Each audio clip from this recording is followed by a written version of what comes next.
there was a question put in here, and I'm going to answer the question here live. This was from someone that asked, why don't you count? Okay, so we in our buy box, we have what's called a buy box. So if you want to do a deal with Allied, here's our criteria, here's our buy box.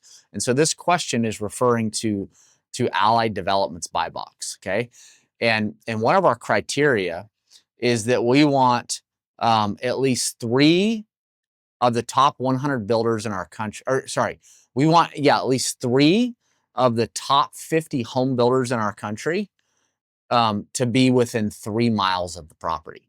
Okay. And the question is, why don't you consider regionals, right? Instead of large nationals, top 50. Okay. Here's why. Let's first say this. That is Allied Development buy box. Okay. You can go create whatever buy box you want for yourself. And so I don't see the name of who asked this, but Carolyn. So Carolyn, there is nothing wrong with your buy box being different than my company's buy box. It's just at the level we're playing at and the size projects that we want to do. Okay.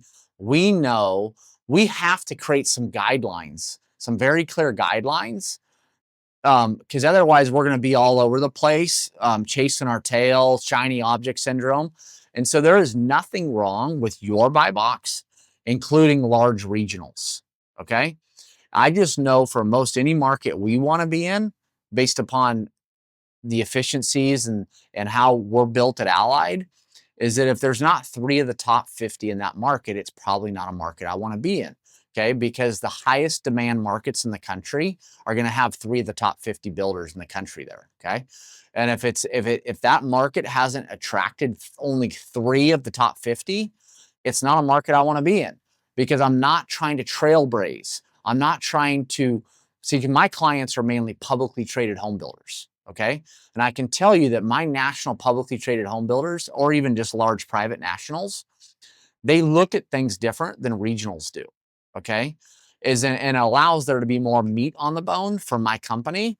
Their cost of money is cheaper. What they want to make on the horizontal development is less. Quite frankly, they usually aren't even looking at what type of profits in the horizontal development. They're looking at the overall project, including the home building. And so it's just there's more meat on the bone for the value we bring by going and finding these deals, getting them approved for development, and then selling them to our clients. And so, but be clear, my buy box doesn't have to be your buy box. Earlier in my career, we were doing deals all the time where there wasn't 3 of the top 50 home builders in our country there, like all the time. Okay. But based on where we're at today and where we're going, we've defined that as a necessity. Okay. The second part to your question is that we also say within 3 miles, and that you said that seems arbitrary. Is again, it's for the same reasons. Is that sure, in certain markets, you said it could be 4 or 5 miles. I agree with you. Okay. But we've got to create clear, defined lines for our buy box just to keep us laser focused. But I'm not going to sit here and say to you that 4 to 5 miles doesn't work. It's just not our buy box. Okay. Because when we look at all of our deals that go through underwriting, there's plenty of activity within 3 miles where we don't feel the necessity to broaden it. But it is totally fine for you to broaden it, because your buy box doesn't need to be our buy box. And again, like there's been plenty of deals when we were a different size company with a different focus where your 4 to 5 mile rule was probably fine, right? It's just for Allied Development today, it's not. Okay.